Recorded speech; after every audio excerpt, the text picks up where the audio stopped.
What's up, people? It's your grown man Majik Reed back here again at Magic's House of Hits. And we're speaking about the brand new Akai MPC XL.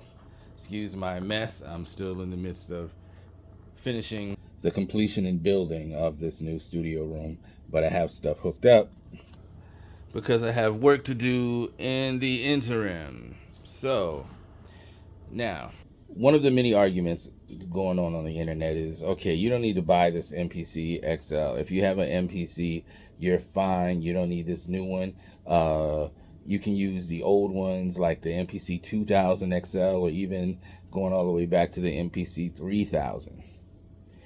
If you're doing the same music that was made when those things came out, then yeah, you do not need this MPC XL.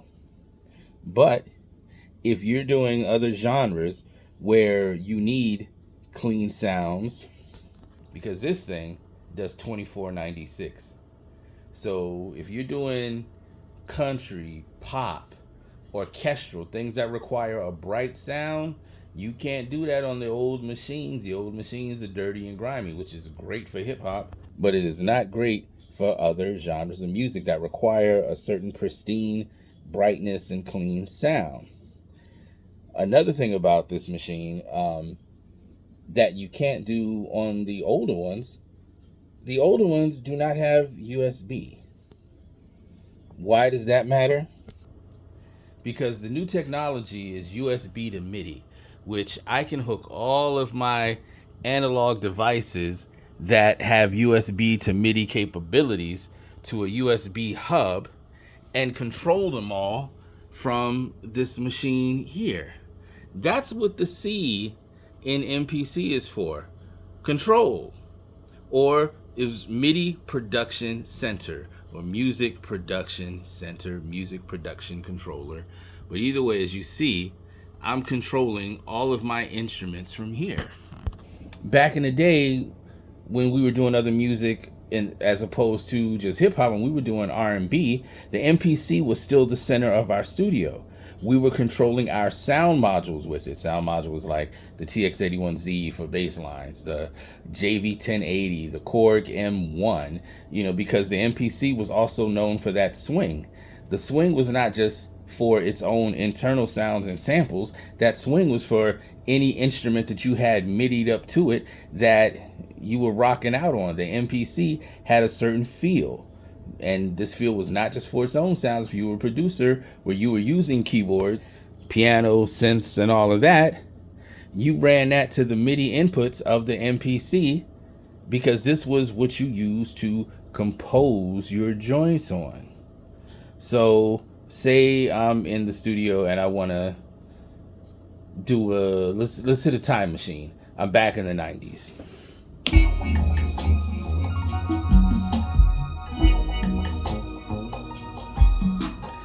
That's where my bass is coming from. That's where the keys are coming from. Mini DX7, TB303, 808. That's where the drums are coming from. Not from the MPC. I want the MPC for the swing, but I want these individual instruments for their sounds. My pads are coming from this Pro VS and this JT4000 lead. That's where the lead sound is coming from. Now, the wah-wah guitars and the strings are coming from the MPC. But see, I'm using everything as a collective. Oh, can't forget my congas. I'm using this as a controller and a sound module with what? This super powerful MPC XL where everything is hooked up. I'll show you the back. I'm not even using any of the MIDI ports. Everything is going in here through USB, which none of the older MPCs have. So I'll compose it on here. You see there where it's going into my inputs and eventually into my DAW Pro Tools, where all the instruments are separated and spread out, where I could arrange it and create this.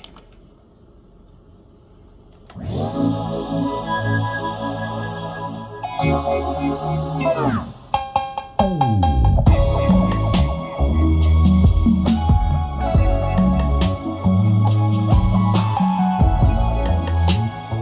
SSL right there via the console 1, running it through an SSL 9000 for EQ.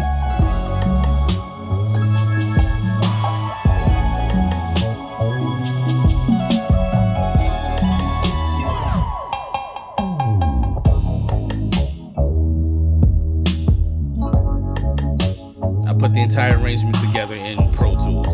Just a faster workflow to me. I'll put the basic pieces together, or the main arrangement together, in the MPC, and then I'll pop everything else in Pro Tools and put everything else together in Pro Tools. Can't forget my reverb unit. That's where them lush reverbs is coming from. It's DVR 250 PC Electronics.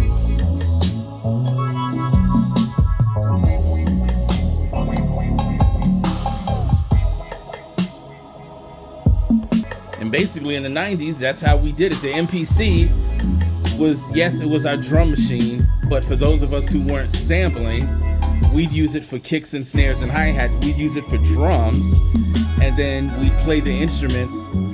Rather, it was an M1, a Triton, Trinity, JV1080, JV2080. You know, we'd have mad stuff hooked up to it. Babyface had 8 Korg M1Rs hooked up to it. That was his sound.